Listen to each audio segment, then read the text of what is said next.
Welcome to the module on political economy of a rent-seeking society.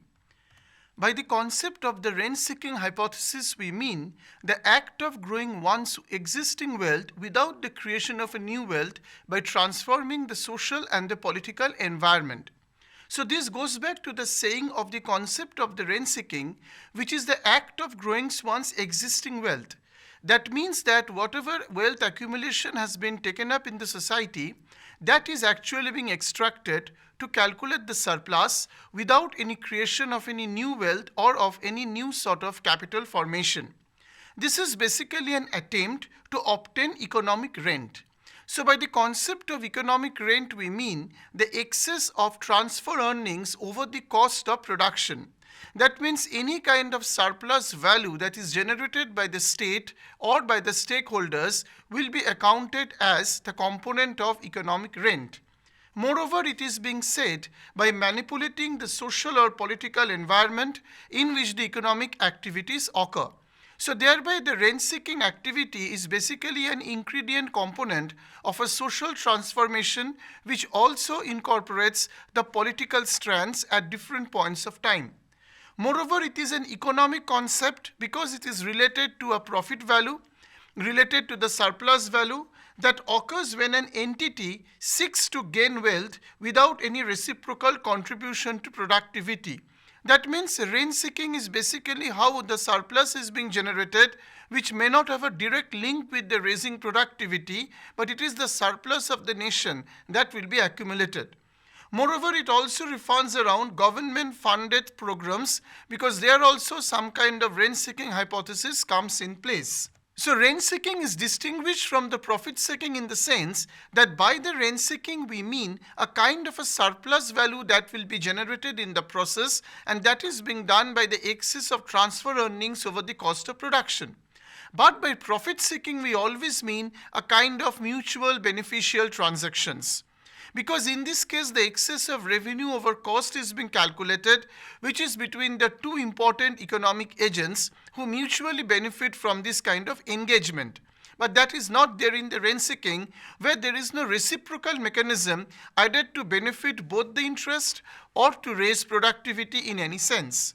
So profit seeking is the creation of wealth, where rent seeking is basically profiteering by using the social institutions.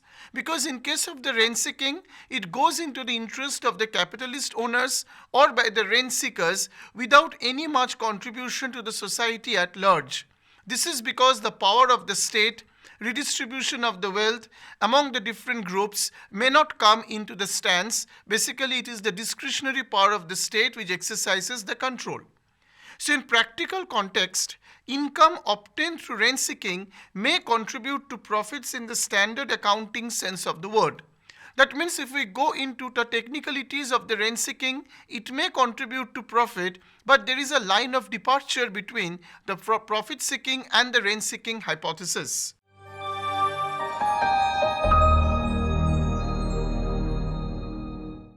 So by the historical perspectives, we want to evaluate how the rent-seeking hypotheses have come in place from a societal point of view. Firstly, the concept of rent-seeking was established in 1967 by Gordon Tullock and later popularized by Annie Krugner in 1974. So it is basically evolved from the studies of Adam Smith, who is actually the propounder of economics, where the theory of invisible hand comes in place and there is a concept of surplus value.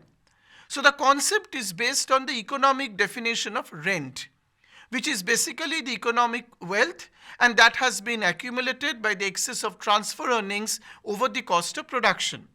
So Smith's studies suggested that entities can earn income from different prices of the factors of production. That is from a national income accounting perspective. Either it is from the labor, that is wage, or from the capital, that is interest rate, or from the organization, that is profit, or from the land, it is rent. So basically from different factors of production, from the national income accounting perspective, rent can be accumulated. So creating profit actually requires the risk of capital gain to gain a return, and earning wages comes from the employment. So in all these cases, the gain is being accumulated by the society, and all these gains have a macro perspective which will be accumulated over time as national income. However, rent is the easiest to obtain the three income sources and can require little risk. Because in case of rent, we don't have the fluctuating market variable like interest rate, and in this case, it is simply the excess of wealth that is accumulated over time. Moreover, in the context of historical perspectives, we can say that economic rent is the income earned from the utilization of resource ownership. This basically goes to a capitalistic society who actually own a large amount of resources in a particular sphere. And this resource accumulation is basically the ownership of the assets. So from the ownership of the asset, the income is basically earned, and that is how the economic rent comes in place. So entities that own resource can lend them to earn interest rent, leave them to rental income, or may utilize the resources in other income producing ways. So by the rent seeking behavior, we mean that how can rent be utilized as an alternative source of income? And that can be done at various spheres across the globe. So today in the world of globalization, we find out that the advanced economies wants to penetrate across the less developed or the developing economies across the world by setting up the rent-seeking hypothesis, that is by calculating the rent or the gains or the surplus by spreading their technology or spreading their affiliates across the globe. So the term economic rent has evolved to mean receiving a payment that exceeds the cost involved in the associated resource. So basically the rent-seeking hypothesis is based on a simple kind of identity which says that how the cost of production can be recovered by the price, and that is how the gains or the surplus can be calculated. So entities therefore will take rent-seeking steps to obtain economic rent without any reciprocal contribution of production. So it's not a two-way effect, nor it does engage any kind of market transactions. Basically, it's a one-way effect where the rent is only the surplus value that is being generated.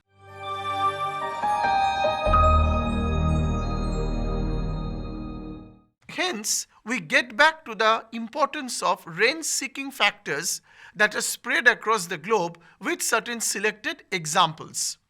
So one example of rent-seeking can be done from a micro point of view, when a company hires lobbyists to encourage the government to change regulations to make them easier to earn profits versus trying to spend time and money on improving their goods in the workplace.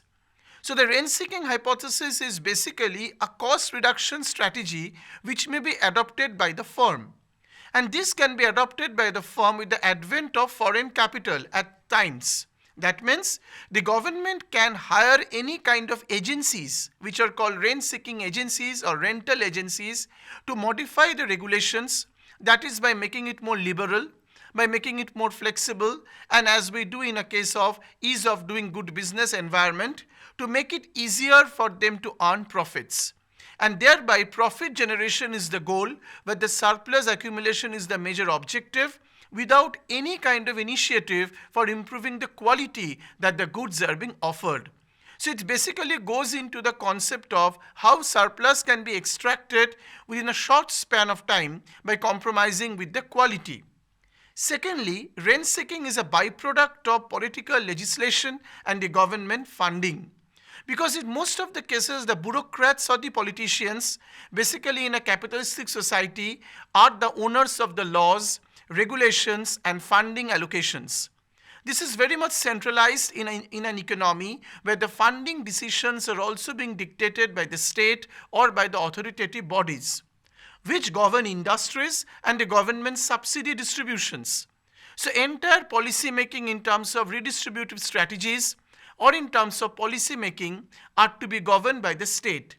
So these legislations and actions actually motivate the rent-seeking behaviors by offering economic rent with little of no reciprocity. That means any kind of initiative to improve the growth potentials, particularly in terms of quality, are not being addressed. Rather, the rules and regulations are modified so as the surplus can be extracted to a higher margin. Moreover, we take care of the most important example of the rent-seeking factor, who are called business rent seekers. So, business social service programs, which are typically designed to provide aid for businesses to foster economic prosperity.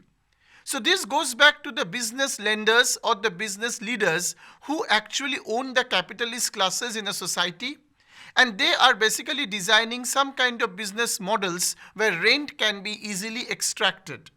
For example, businesses like banks can lobby the government to help in the areas of competition, special subsidies, tariff protection. So any sort of policy that will be adopted will be conducive to extract the surplus out of the cost of production. If a business succeeds in getting laws passed to the limits its competition and bail them out in the economic hardship, it can achieve economic rent without any productivity or capital at risk. That means depending upon the economic environment, if the capital barriers are to be imposed, or any kind of economic hardship comes in, thereby this rent can be channelized to provide them the monetary support or a compensatory package without any kind of addition to the productivity of the firm or the unit. Moreover, it is said that in case of occupational licensing, for example, a firm needs to take up a trade license to open up its actions or businesses. So in terms of the license requirements, rent-seeking activity is of great help.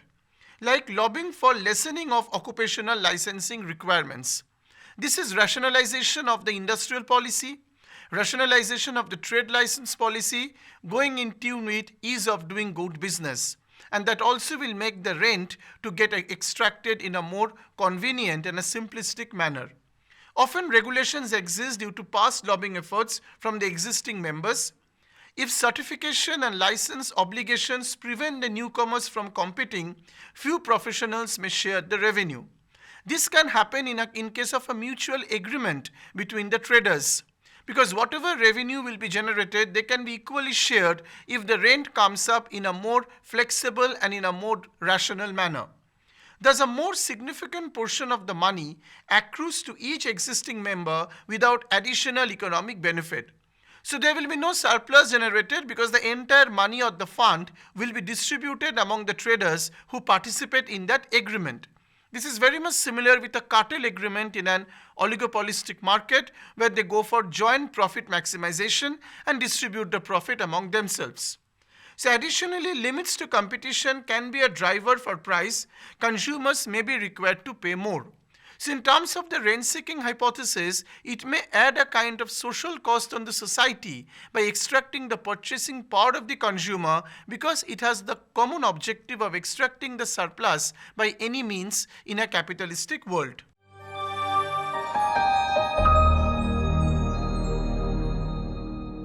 This brings down to delve into the issues that are arising out of rent-seeking.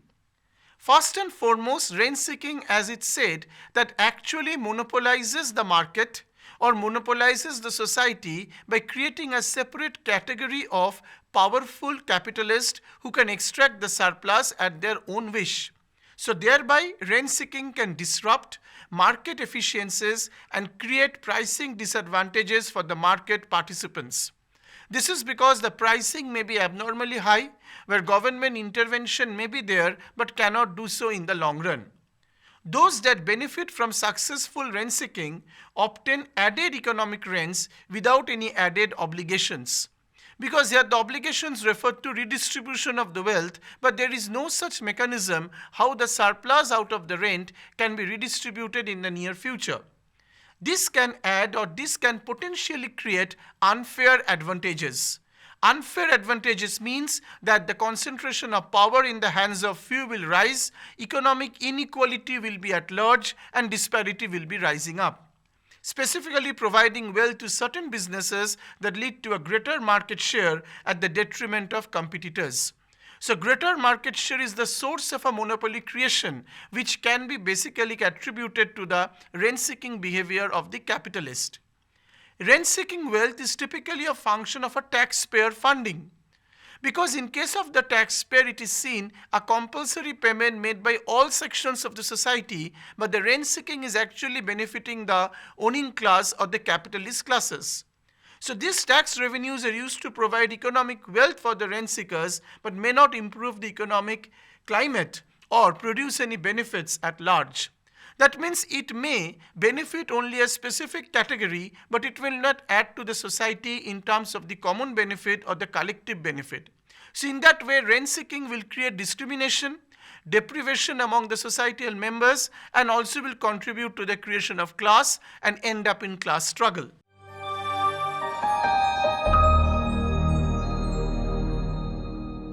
Now we focus on the consequences of rent-seeking behavior in a particular society. Firstly, rent-seeking can be proved costly to economic growth because in most of the cases, economic growth is compromised by creating the wealth in the hands of few. High rent-seeking activity makes the rent-seeking attractive because of the growing returns that one sees. And these growing returns may not contribute to the society at large, but it will create the creation of wealth and also contribute to the creation of monopoly power. Organizations value rent seeking over productivity because they actually are engaged with the surplus value which they can reinvest and get the profitable returns. Rent seeking may grow at the cost of economic growth because in most of the rent seeking activities, any creation of new ideas or creation of new wealth is highly discouraged. So it hurts the level of innovations. Public rent seeking hurts the economy the most because innovation drives economic growth. Because in most of the cases, innovations are not wanted because they actually exist on the accumulated wealth, and how can that wealth be recycled to get the surplus in the future? Moreover, in terms of the consequences, we can say that the government agents may initiate rent seeking by soliciting the bribes or the favors from the individuals so that they can end up in having a political patronage, enjoying some economic privileges, which opens up the possibility of exploitation of the consumer. So any such kind of blackouts or any such kind of nets which are opened up by the rent seekers create the provision for black marketing or also create the provision for corruption.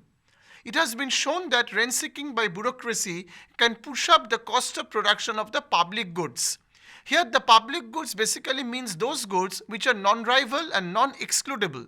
Because in case of the public goods, no one can be discriminated from the common consumption, and there should not be any additional payment to make the public goods available.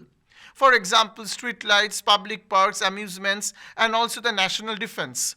So in most of the cases, if the rent seeking comes up by the bureaucrats or by the social overheads, then the cost of production will be always on the rise. And it has also been shown that rent seeking by tax officials may cause a loss in revenue to the public exchequer. Because here the wealth is getting blocked or the resources are getting blocked in the hands of few and thereby does not contribute to the state revenue at all.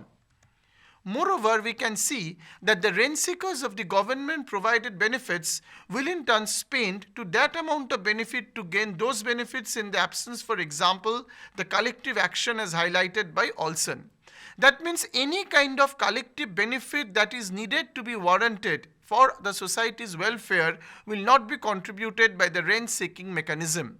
Because in rent-seeking mechanism, the private units will emerge and they will become more and more powerful, and also they will be exercising control over the social, economic and other judiciary policies of the government.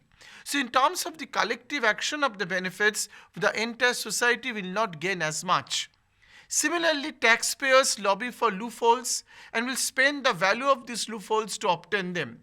That means the total waste from the rent seeking is provided to the government provided benefits, an instance of tax avoidance will come up. Because there will be some kind of flexibilities where there will be tax savers and tax exemptions or evasions will be at large. So through the rent-seeking hypothesis, the incidence of tax evasions will rise and that will affect the state in terms of its general climate, in terms of tax revenue or investment potentials. Moreover, it is said that political rent-seeking can also affect immigration. Because whenever we go for an immigration, it means the flow of the people or the exchange across the borders. So by rent seeking, the wealth cannot be distributed for the benefits or wealth cannot be taken up in this context. So welfare states incentivize unproductive migration, create a continuation of the past behavior, accumulating the personal wealth and being dependent on the government transfers. So thereby, in case of any welfare-oriented state, government transfers are very much important for the survival and struggle. But whenever we consider the rent seeking, then that also becomes negligible because the wealth cannot be circulated across the economy, that is the surplus wealth that is being created. So alternatively, productive migrants are incentivized to leave rent-seeking societies, resulting in a further economic decline. Because whoever be the migrants will not be allowed to participate in this rent-seeking mechanism because they have to depend upon the government transfers to survive, and thereby they will be eliminated in the long run and make them further struggle to survive. So low-income countries are often rent-seeking societies that productive people will likely seek to leave. That means in case of a low-income countries which are dependent upon the rent seeking, the productive people will not survive for the long run. And this is one of the scary consequences if the country hypothesizes on the rent seeking behavior absolutely for the long run and is a persistent policy. Because in this case, the productivity and the quality growth of the economy will deteriorate, and thereby rent seeking will become more and more a profitable option for the investor's point of view, without any reciprocity to growth.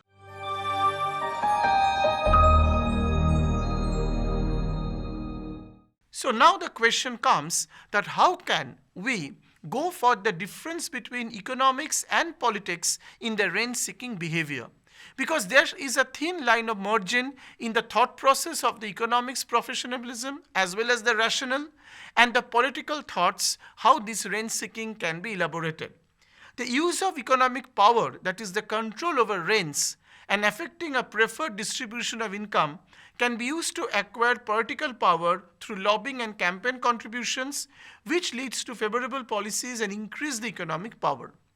And so this paragraph basically looks into the two-way mechanism or a circular flow between the economic power and the political power. It says that whenever we go for the rent behavior, that is, we are accumulating power by accumulation of wealth, which is affecting a preferred distribution of income. Preferred distribution of income is always an uniform distribution of income, an equitable distribution of income. But in the rent seeking, the distribution of income becomes highly skewed because it favors only the owning class at the cost of the working class. So as a result, it will be creating some power channels or some kind of power margins through lobbying, that is where the political interference comes in, or by campaigning, and that leads to some kind of the policies that will ensure the political margins or the political affiliates to gain economic power in the long run. So basically the gap between the economic and the political power may be at the beginning, but in the final stage of maturity, they are basically having a feedback mechanism or a two-way relationship. Secondly, according to Johnson and Quirk of 2010, the run-up to the 2008 financial crisis, this is just an example cited whereby we can understand the point of difference. That investment in politics helps explain the rise and fall of the large financial institutions. It has been said in the financial meltdown that the monetary system becomes excessively large due to the low interest rate loans and high mortgage. So as a result of that, decades-long process of rent-seeking behavior resulted to deregulated markets where the government has lost its control, and in addition to ideological and regulatory capture. So any kind of ideological differences, any kind of large financial institutions, all of them has been breakdown because of the ideological break between the two important thought processes, one is economics versus politics. And the overall consequences are adverse in this regard. So in terms of the examples, it can be seen that thereby it starts with a dichotomy, but finally in the long run, the economic power of the political parties emerge as because rent seeking dominates the entire society in terms of policy making.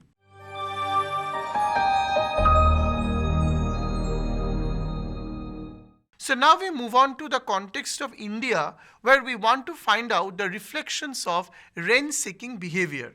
Firstly, according to the study of Krugner of 1974, the government heavily regulated people's economic lives, government to create rents, larger percentage to national income. Because rent has considered to be a contribution to the national income, so all policies were favored the generation of economic rent. In a market-oriented economy, government restrictions are live pervasive facts because there also the restrictions have come up, but the rent-seeking behavior continues. Such restrictions give rise to rent in a variety of forms which can be considered to be legal or maybe illegal. Because it is seen after globalization with the advent of IT revolution, the US economies are actually considered India to serve its client base and thereby setting up affiliate across different parts of the globe. This is very much similar with the rent-seeking behavior of the capitalist, where they enjoy the rent without any relocating its original production to any part of the country or to any part of the world. So rent-seeking takes forms like bribery, corruption, smuggling and black markets, which are different kind of deregulated forms, or basically these are considered in the underground economy in the national income perspective. Moreover, it is seen that after economic liberalization, more and more higher rent-seeking activities have been propagated or has been spread out across the globe by the large and the giant MNCs. Because they receive a same proportion of larger pie through illicit lobbying actions to expand the riches and new types of rent-seeking. That is why globalization has contributed to large differences in the wage or actually added to economic inequality just because of rent seeking has come up. So business houses with enormous financial backing had made the policymakers and influenced the policy-making process, because that is how the business houses have expanded throughout the globe in a successful rent-seeking policy.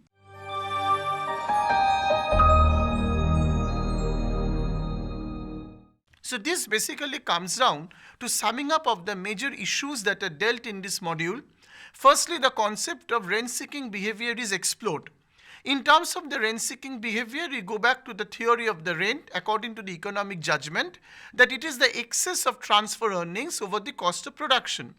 But in most of the cases, there is no reciprocity to growth or productivity, so the perspectives of rent-seeking behavior are elaborated, whereby rent-seeking behavior differs from the profit-making behavior, because where the mutual interests are taken into consideration, but here there is no such policy or no such mechanism. Moreover, there is a gap between economics and politics, because initially the economic power and political power are distinct, but in the long run, because the rent-seeking favors the capitalist classes, rent-seeking also has a tendency to evolve as a monopoly power, concentration of economic power in the hands of few, and thereby makes the political parties to emerge as the global superpowers. So as a result, rent-seeking create market inefficiencies, and rent-seeking also contributes some kind of inefficiency in the social system. And hence, rent-seeking behavior is actually one of the most attractive and desirable behavior of the capitalist in the society, but the societal norms are being affected in the long run.